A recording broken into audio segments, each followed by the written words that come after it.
Hello everybody and welcome back to my YouTube channel. In today's video I'm going to be making pineapple fried rice. The ingredients are simple and few. It's just pineapple and normal fried rice ingredients. So the first step is to dice your vegetables. Remember that you can add or remove whatever from the vegetable list. There are options like peas, onions, garlic, ginger, diced tomatoes, diced pepper, whatever you want. This is just me using what I want to use.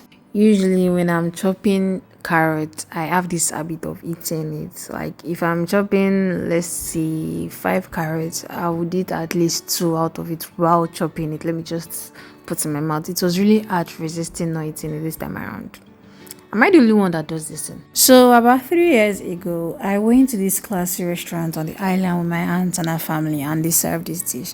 This was where I ate it for the very first time. This was where I even found out about it. I was mesmerized, guys. It was so delicious, and ever since that day, this dish, the taste of this dish has lived rent-free on my tongue. Like it's not even in my brain at this point. Like when I see pineapple, I think of it. When I see random fried rice, I think of it. Like I just say, let me try this. And since I've never tried it, since it's not popular, this was a bit challenging for me. Okay, so when you are done with vegetables, it's time to move to the fruits, the main content of the pineapple fried rice.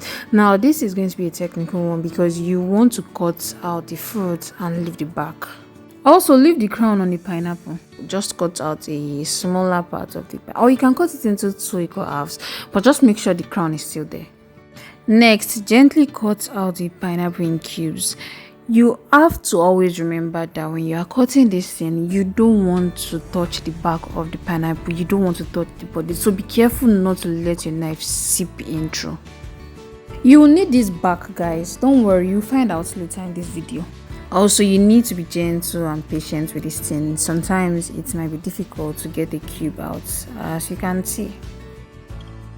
And because of the juicy nature of pineapples, you need to have a cup beside you where you can squeeze out the juice.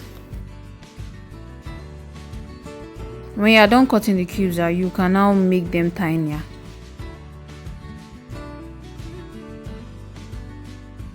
This is a bowl of cooked rice. You can use leftover rice. You can also use freshly cooked rice. Anyone is good. Then I started separating my egg yolks from my egg whites. I used just 2 eggs, but you can use more than that if that's what you have. And now I'm going to coat my rice with my egg yolks. My hands are clean in case you have a problem with me not using gloves. Since we're stir frying, we need a large pan. If you don't have, you can use a pot, but I don't know if that's going to be convenient. In that pan, I melted a tablespoon of butter. You can use oil, but I just wanted the flavor of the butter. And when it melted, I added my chopped pineapples and I sauteed it. It was on the fire for about 5 minutes, I think. By sauteing your pineapples, you are not looking towards making it brown or cooked. You just want to get a little bit of caramelized flavor. And this shouldn't take more than 10 minutes.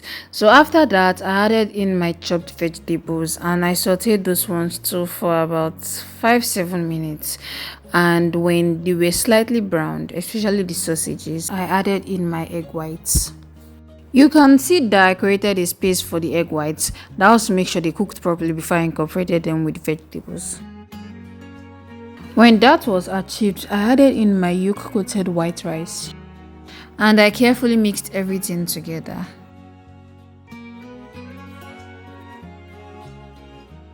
This is a mix of soy sauce, salt, thyme, curry, pepper and Maggie. I drizzled it in a circular motion and I stirred to make sure that every corner of this fry pan had the seasoning. I then covered it for 5 minutes for it to steam, after which I added in my salted pineapple cubes. I then gave it a final toss, covered it and let it steam for another 5 minutes and then took it off the heat. And guys, this is it.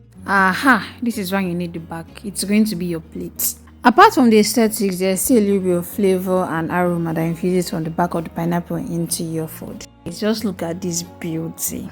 Mind you, this is my first time making it. You remember the juice that was squeezed away when we're dicing the pineapple? That is it with the remaining pineapple blended together. Guys, I'm really proud of myself. Oh my god. Okay, if you worked up to this point, thank you very much. Don't forget to like, share and comment, subscribe if you haven't to, and I'll see you in my next video. Bye. oh.